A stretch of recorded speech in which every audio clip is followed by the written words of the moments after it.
lebih dekat dengan bidang internal. Nah, teman-teman di rumah pastinya udah kangen banget gak sih sama Lekat yang akhirnya datang lagi nih di bulan Agustus ini.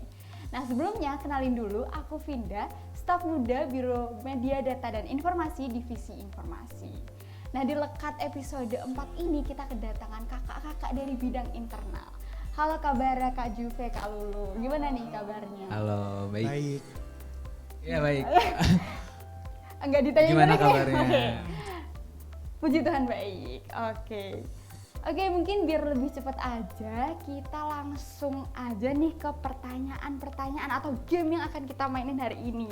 Nah, sesuai dengan judulnya itu ada bidang internal, answer the most search question. Nah, di sini ada beberapa pertanyaan dari teman-teman yang akan ditanyain ke bidang internal. Nah, nanti dari kakak-kakaknya aja langsung dijawab. Oke, langsung aja ya aku ke pertanyaan nomor 1. Oke, sebelum mulai pertanyaan mungkin kita boleh kenalan dulu. Oh iya. Mungkin teman-teman belum tahu nih siapa aja yang di depan gitu Oke, ya. boleh banget nih Kak kenalan. Maaf banget nih Kak. Oke, nggak apa-apa. Mungkin sebelumnya perkenalkan, selamat pagi, siang, sore, malam teman-teman semua yang menonton ini. Perkenalkan aku Muhammad Muasal Bara, bisa atau akrab dipanggil Bara. Mahasiswa Fakultas Psikologi angkatan 2019 yang saat ini diamanahi sebagai koordinator bidang internal di Kabinet Harmoni Langkah BEM Psikologi Undip tahun 2022. Nah, mungkin selanjutnya kepada Mas Juve. Oke, halo teman-teman, selamat pagi, siang, sore, malam.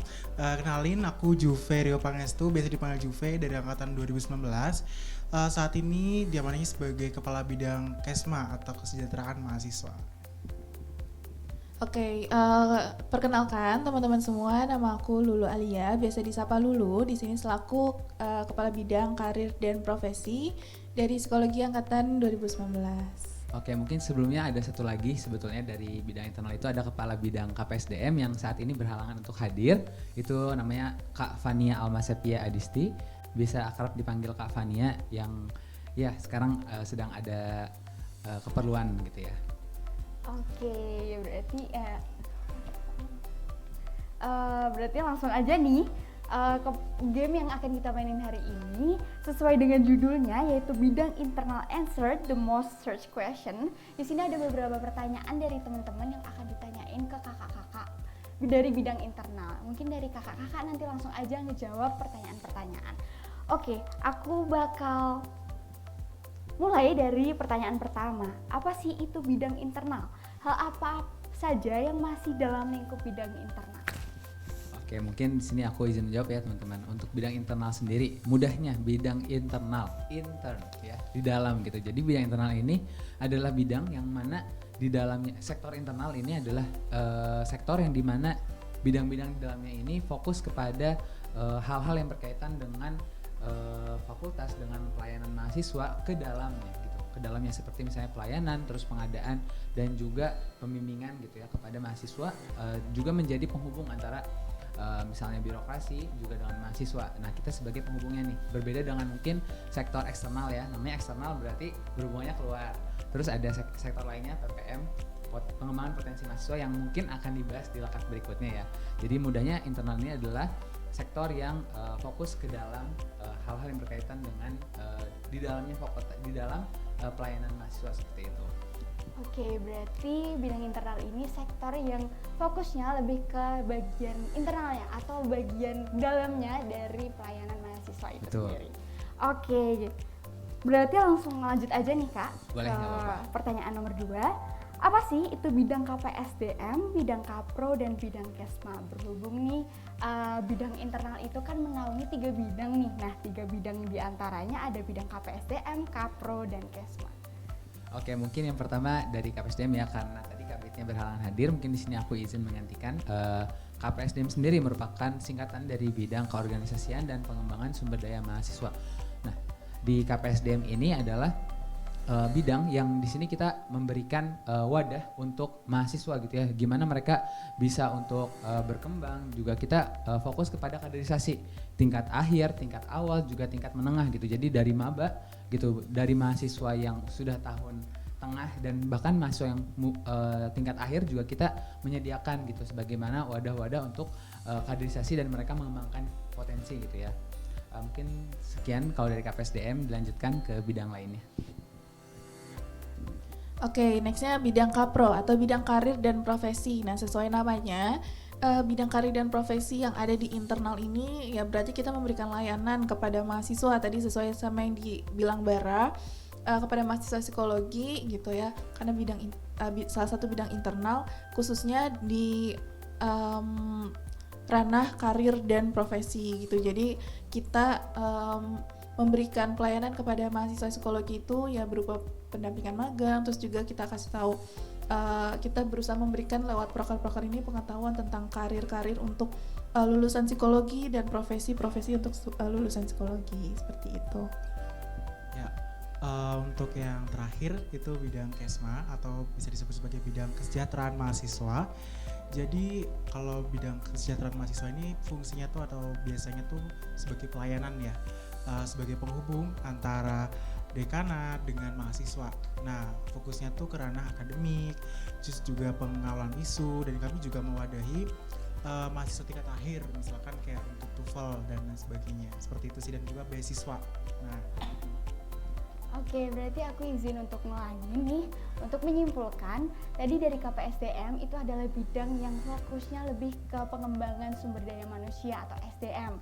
Nah, kalau semisal Kapro itu lebih fokusnya ke profesi dan karir yang nantinya akan dijalani oleh mahasiswa psikologi. Dan untuk KESMA itu bidang yang fokusnya menghubungkan antara dekanat dengan mahasiswa yang keperluan-keperluannya dibantu oleh bidang KESMA seperti itu. Oke, mungkin langsung lanjut aja nih ke pertanyaan selanjutnya. Apa saja program kerja dari ketiga bidang tersebut? Mungkin boleh dijelaskan secara singkat. Oke, mungkin tadi kan KPSDM dulu ya, mungkin dari bidang lain dulu, boleh dari Kapro.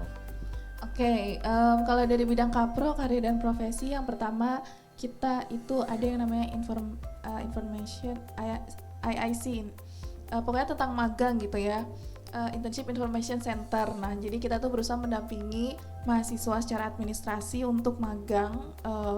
Magangnya itu ya magang semester akhir, maksudnya seperti itu, magang wajib. Nah, yang kedua itu kita juga memberikan gambaran tentang magang di macam-macam instansi seperti RSJ atau BUMN. Itu ada namanya internship journal, terus juga kita memberikan juga nih acara atau proker yang menjelaskan tentang profesi-profesi psikologi gitu. Ada namanya workshop profession psychology. Nah, buat teman-teman mahasiswa juga yang bingung gimana cara mempersiapkan karir, kita juga ada sebuah proker atau acara itu namanya career plan.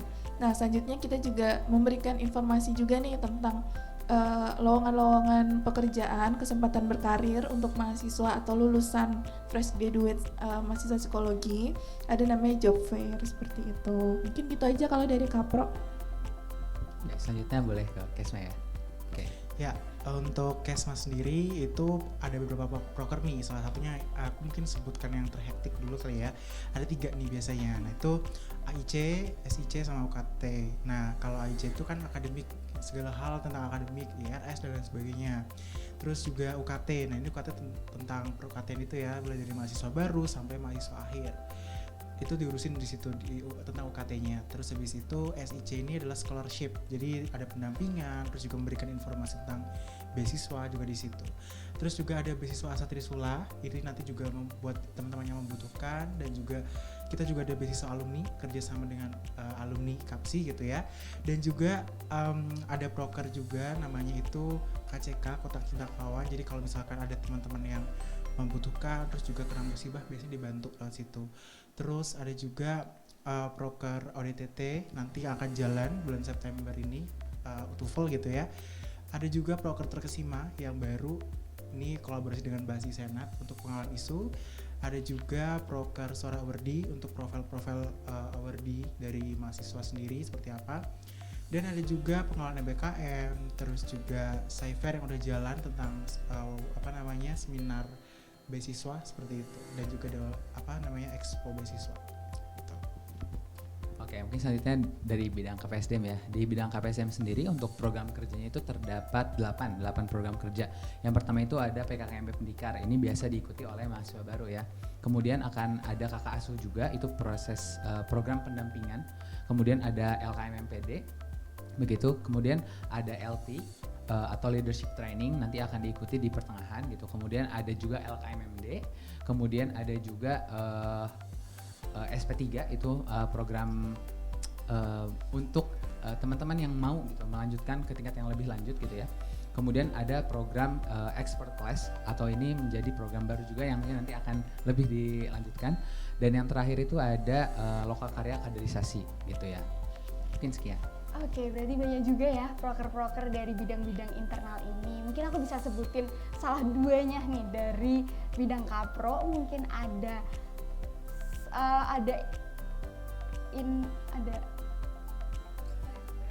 career plan, terus ada workshop, dan kalau buat Kesma itu ada SIC, AIC, dan UKT Information Center. Terus kalau untuk KPSDM itu ada Pendikar, terus ada LKM MPD juga nih. Nah, mungkin langsung aja ya buat ke pertanyaan lebih lanjut. Oke. Nah, apakah dari bidang internal terdapat program kerja gabungan yang dilakukan bersama oleh ketiga bidang? Berhubung kan pasti banyak dari teman-teman tuh yang lebih tahu dari proker-proker bidangnya itu sendiri. Nah, ada nggak sih proker yang gabungan nih dari ketiga bidang tersebut? Oke, mungkin aku yang menjawab ya. Untuk adanya program gabungan di sektor internal, sebetulnya kita nggak ada gitu ya untuk program yang gabungan gitu. Nah, cuman di sini antar bidang di internal ini kita punya hubungan gitu. Misalnya Kesma dengan Kapro, Kapro dengan KPSDM, maupun KPSDM dengan Kesma. Seperti misalnya contohnya nih, kemarin kan mahasiswa baru ya, baru datang. Mungkin di sini yang menyambut atau yang menjadi penghubung pertama itu adalah bidang Kesma gitu. Nah, tapi mahasiswa baru ini tidak hanya sampai situ, berlanjut kepada program kaderisasi atau ospek ya.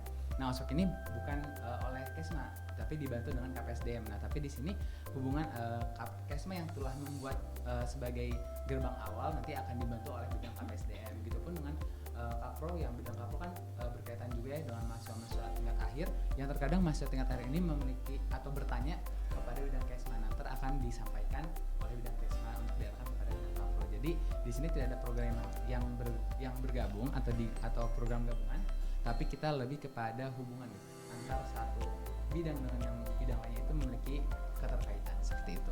Oke, berarti untuk program kerjanya itu tidak ada, tetapi tetap terhubung dari satu bidang ke bidang yang lain. Kayak semisal yang ini zaman-zamannya mahasiswa baru, itu informasi penyambutannya itu dari Kesma, tapi nanti kaderisasinya itu tetap dari KPSDM. Ya, betul.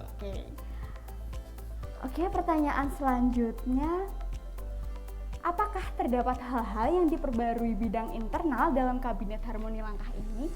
Oke, mungkin aku izin jawab juga ya.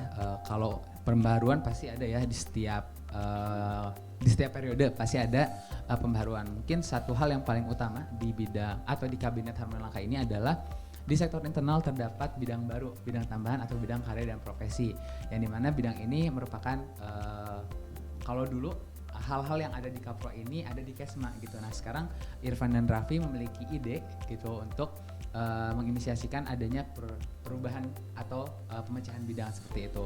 Nah, untuk dari selain itu juga ada pembaruannya dari program kerja gitu ya. Misalnya dari KPSDM sendiri terdapat salah satu program kerja baru yaitu expert class. Nah, di sini fokus untuk pengembangan kepada mahasiswa secara umum. Jadi tidak hanya kader, tapi di sini juga kita memberikan wadah bagi mahasiswa secara umum gitu. Mungkin selanjutnya dari bidang Kesma, boleh?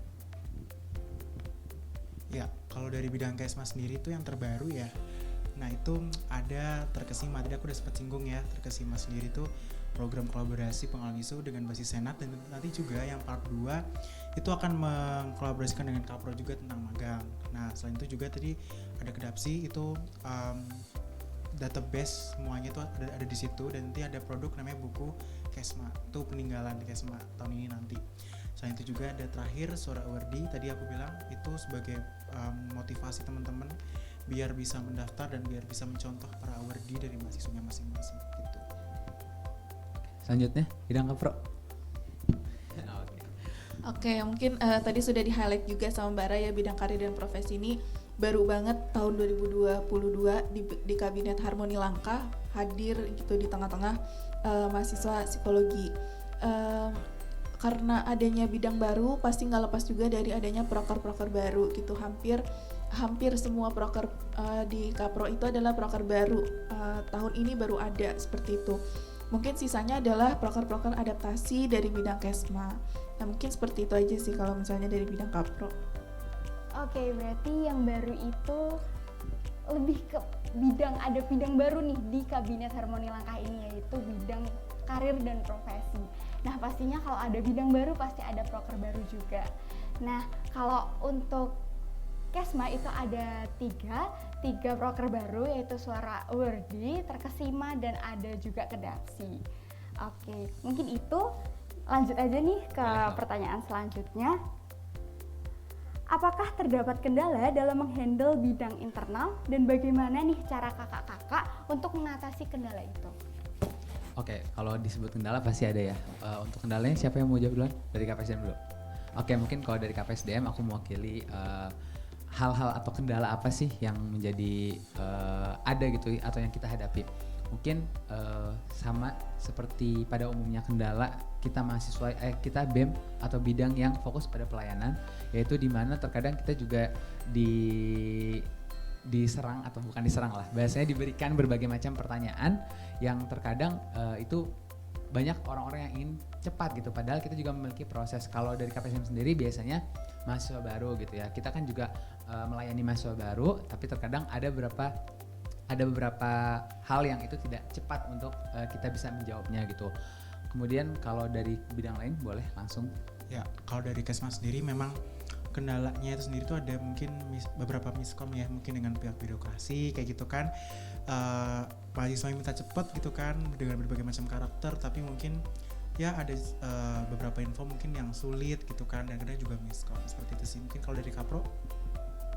Ya kalau dari Kapro karena sama-sama bidang internal sebenarnya nggak beda jauh gitu, kendalanya sama aja kayak bidang Kesma atau KPSDM yang berhubungan sama birokrasi. Kadang kita juga hektik karena jumlah informasi yang terlalu banyak untuk disampaikan kepada mahasiswa, terus juga sering dapat, ya benar kata Bara gitu, chatnya numpuk banyak karena ya mereka mau bertanya lagi ke siapa lagi kalau nggak ke BEM kayak gitu kan.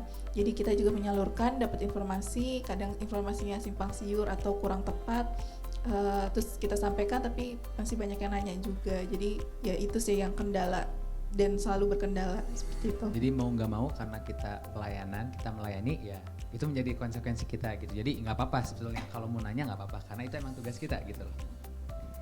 Oke, boleh tahu nggak nih Kak, gimana cara mengatasi kendala-kendala yang tadi udah disebutin sama kakak-kakak? Oke, kalau buat kendala sebetulnya mungkin sama aja ya buat semuanya, karena kan kita tadi ada hubungan dengan birokrasi atau dengan pihak di atas, kemudian juga melayani mahasiswa. Jadi untuk bagaimana cara mengatasinya sebetulnya sama saja, di mana kita harus bisa mengkoordinasikan dulu gitu. Kita mengkoordinasikan dengan pihak birokrasi, kemudian kita kita menjawab apa hal yang bisa kita jawab terlebih dahulu, kemudian nanti akan di follow up lebih lanjut. Ketika diberikan informasi dari pihak atas, kita akan salurkan juga kepada mahasiswa baru maupun mahasiswa secara umum yang memang bertanya kepada bidang-bidang di internal, baik itu Kapro, Kesma maupun KPSDM seperti itu. Oke Kak, berarti kendalanya itu lebih ke miskom ya Kak. Nah cara untuk mengatasinya itu dikoordinasi lagi dengan pihak birokrat, dan nanti kalau misal udah ada informasi lebih lanjut bakal di follow up ke teman-teman yang tanya gitu ya Kak. Betul, disampaikan. Oke, mungkin lanjut lagi ke pertanyaan selanjutnya. Bagaimana nih cara Kak Bara untuk berkomunikasi dengan ketiga bidang? Oke, mungkin ini pertanyaannya khusus buat aku gitu ya, untuk mengkomunikasikan dengan tiga bidang yang di internal, Kapro, Kesma, dan juga KPSDM. Ya, kalau bagaimana sih caranya berkomunikasi? Sama aja, aku juga ngobrol pada umumnya gitu, pada umumnya komunikasi. Di sini aku lebih kepada kita mengadakan adanya grup internal gitu ya, grup sektor internal, di mana di sana terdapat kepala bidang juga di setiap bidang-bidang internal gitu. Nah, gunanya apa sih adanya grup ini? Nah, misalnya ada hal yang perlu aku diskusikan terkait dengan misalnya agenda ataupun timeline kerja dari program bidang internal, ataupun misalnya ada permasalahan tadi kan Juve juga udah sampaikan kadang-kadang ada informasi yang harus segera gitu atau dari dulu juga. Nah itu biasanya didiskusikan di situ, apa misalnya ada hal urgent yang perlu dibahas gitu, itu akan didiskusikan melalui grup itu. Ataupun misalnya lebih urgent lagi biasanya aku untuk mengkoordinasikan itu dengan PC kepada kepala bidangnya, karena kan nggak harus semua masalah misalnya padahal misalnya Kesma aku sampaikan juga ke Kapro kan nggak seperti itu. Biasanya aku juga manfaatkan personal chat gitu ya, misalnya permasalahan di Kesma oke, aku berhubungan dengan Juve gitu, dan juga permasalahan di bidang-bidang lainnya seperti itu. Oke, berarti ada grup tersendiri nih yang isinya itu kabit-kabit dari ketiga bidang dan ada Kak Bara juga.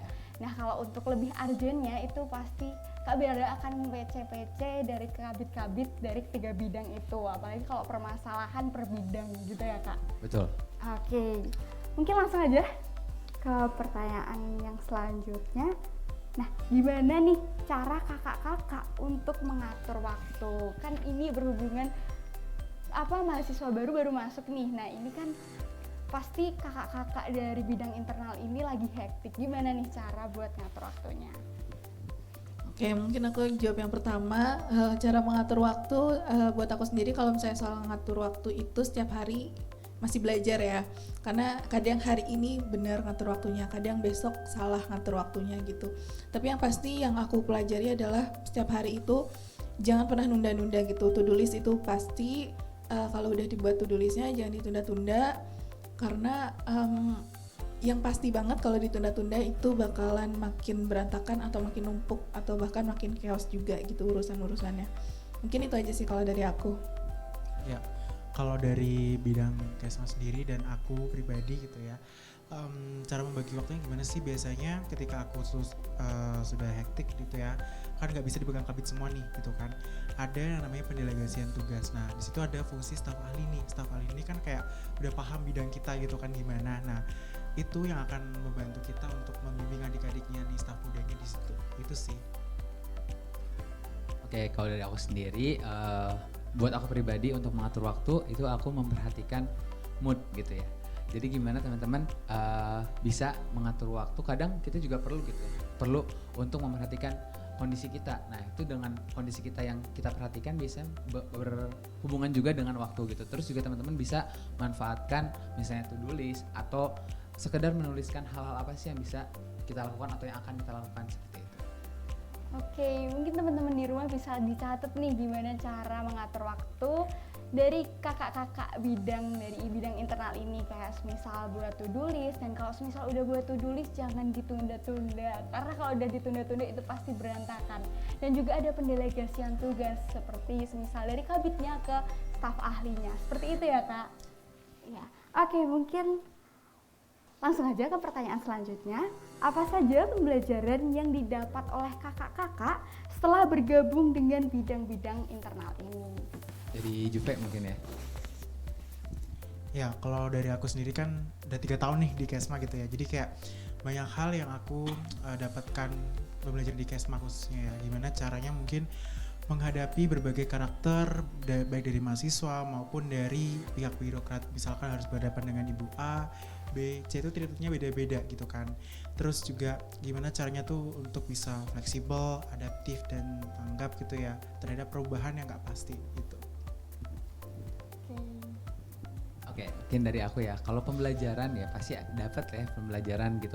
Nah, buat aku sendiri di sini pembelajaran yang paling aku dapat itu dimana kita bisa belajar untuk mengatur waktu seperti tadi dan juga belajar untuk ikhlas gitu. Jadi kan kita masuk BEM punya konsekuensi. Kita juga punya akademik, hal-hal yang perlu kita perhatikan.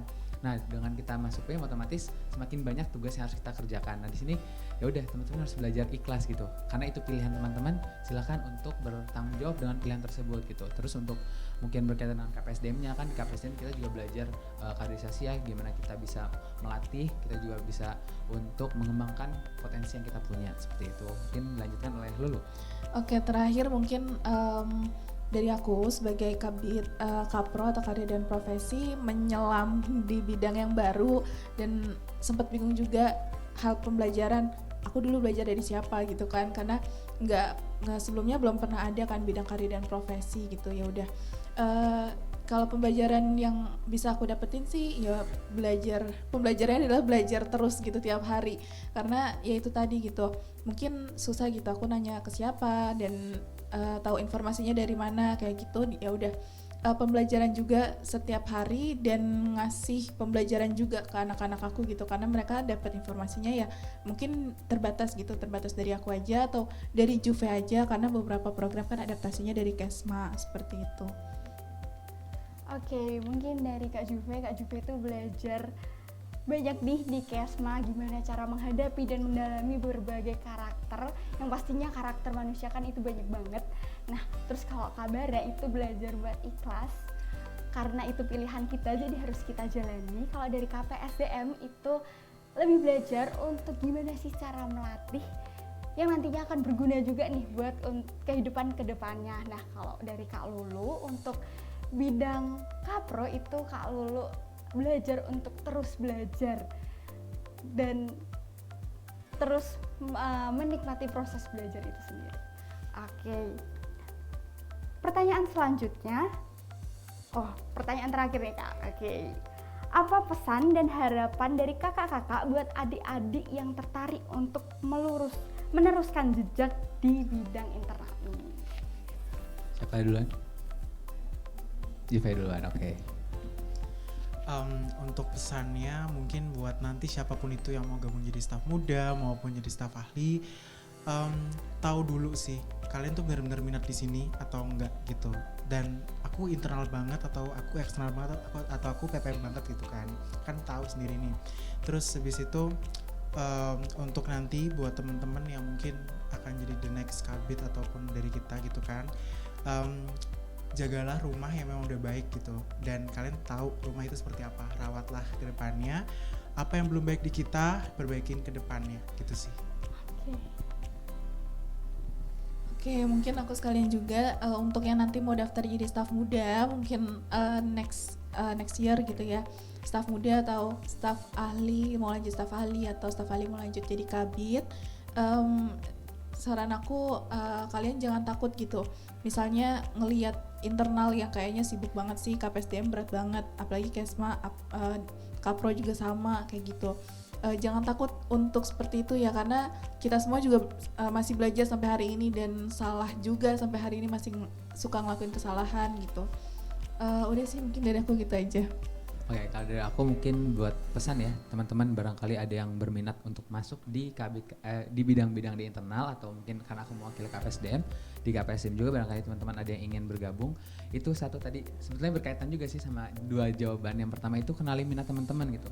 Jadi ntar karena berpengaruh juga, misalnya teman-teman ternyata masuk sini minatnya kurang, ya udah berpengaruh lah pada prosesnya gitu. Terus juga tadi misalnya teman-teman juga belajar untuk bertanggung jawab gitu dari sini. Dan buat pesan buat yang ingin meneruskan itu, entah jadi korbit atau jadi kabit, entah itu di KPSDM, Kesma maupun Kapro, belajar jangan malu atau jangan letih gitu ya, buat belajar, terus belajar gitu. Karena kita juga nggak luput nih dari kesalahan-kesalahan, walaupun kita mungkin udah di tingkat atas gitu ya. Namanya kesalahan itu hal yang wajar untuk kita perbuat, jadi jangan malu juga untuk memperbaiki hal itu. Terus buat pesan lagi misalnya ada yang bilang internal tuh jangan masuk internal, biasanya sibuk. Semua punya kesibukan masing-masing, eksternal, PPM, internal, semua punya tanggung jawab dan tekanan masing-masing, jadi sama aja gitu. Mungkin dari aku itu aja. Oke, mungkin buat teman-teman yang tertarik nih buat masuk atau join di bidang internal, nah ini ada pesan-pesan dari kakak-kakaknya, yaitu jangan takut, jangan jangan overthinking deh, karena pasti ada proses pembelajaran di dalamnya. Dan seperti kata Kak Bara, jangan letih atau jangan merasa bersalah kalau semisal melakukan kesalahan, karena itu nantinya akan jadi pembelajaran di masa depan. Dan kata Kak Juve juga, jagalah rumah yang sudah baik. Nah, mungkin seperti itu aja lekat di episode 4 kali ini dengan bidang internal. Jadi terima kasih kakak-kakak yang udah nyempetin waktunya nih buat membagikan informasi tentang bidang internal. Semoga teman-teman di rumah semakin tertarik dan pingin join nih buat nextnya. Oke, terima kasih kakak-kakak, terima kasih teman-teman. Terima kasih semua.